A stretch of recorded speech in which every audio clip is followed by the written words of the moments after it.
Okay, so we are making a special chicken today, which I just forgot the name of, but it's the almond butter satay chicken, courtesy of our team member, Brooke. And pretty simple. So I'm gonna change it up a little bit because what happens if you don't have any bamboo skewers? Well, here's what you can do instead. We're gonna start off the same way. We're gonna start off with our basic marinade. And the marinade consists of tamari, or I'm using cocoa amino acids, coconut amino acids, aminos, which is just a flavor type of thing, as is tamari. I've got half of the chicken breast, so I've sliced it lengthwise so it's nice and thin.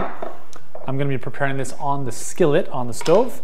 I'm gonna take about 1/4 cup, or let's say 2 tablespoons of raw almond butter. You can use any almond butter for that matter. I'm sure Brooke won't mind. We'll put in a little bit of honey, about a teaspoon. Put in some red pepper flakes. So this is ideally supposed to marinate like with anything else, you know, well in advance, a couple hours. We'll throw in some lime juice, and then we'll just give that a good stir. I'm gonna make sure I haven't forgotten anything. Could probably use a little bit more lime juice if we've got any left in this bad boy. And we do. Squeeze every last drop out of it.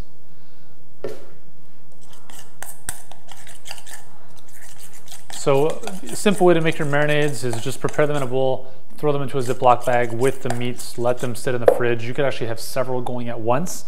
It will save you quite a bit of time actually. And it's pretty cool to have like chicken and fish sitting in there overnight, just kind of see them ready for tomorrow's dinner, something to look forward to. In the meantime, I've got my skillet, it's warming up, and I've got my coconut oil in there. So in just a moment, I will be placing this pre-marinated chicken into the skillet, so you can see that it's, you know, taking nicely to the almond butter. Now Brooke calls for preparing this in, or kind of the marinade, kind of melting it in the microwave ahead of time. I don't think you necessarily have to. I think, you know, it's definitely feasible enough and kind of liquid enough so that you can work with it. If it's a little bit too thick, just add a bit more lime juice in, a little bit more coconut amino acids or tamari, and you should be fine. So there it is. I'm going to throw it in the pan, and we will get this party started right now. So we're going to let it sit in there for a few minutes. Again, it's a thin piece, so it's going to maybe be 3 to 4 minutes on each side at the most, and then we'll have a look at the finished product. Okay, so the chicken is done. Again, nothing out of the ordinary here. We have a nicely cooked chicken breast, which has been marinating in, as you can tell, a lot of the stuff that's still on the pan. So we've got an option here. So if you don't have a skewer, so I don't have bamboo skewers, so what I'm gonna do is I can eat it like that, or I can pretend that I've got skewers and I can just chop this up, okay, into skewer-like pieces, right? So cubes. And you have a couple things. I mean, with this, it's like another type of dressing that you throw in your salad.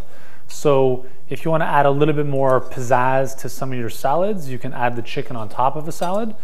You can kind of have this as is. You could even, what you could do even is take the original marinade, and if you have some of it left, just add a little bit of on top of the chicken as kind of like a little finished seasoning. So there is our almond butter satay chicken. Very simple recipe. Again, it's a nice little marinade that you can add to your chicken, and it's all about adding new flavors and new inspirations to traditional things that we get bored of. Okay, so anyways, there it is. I know it doesn't look that amazing on this plate, but just add it into whatever else you like, or throw it on some skewers or some veggies, and it will taste awesome.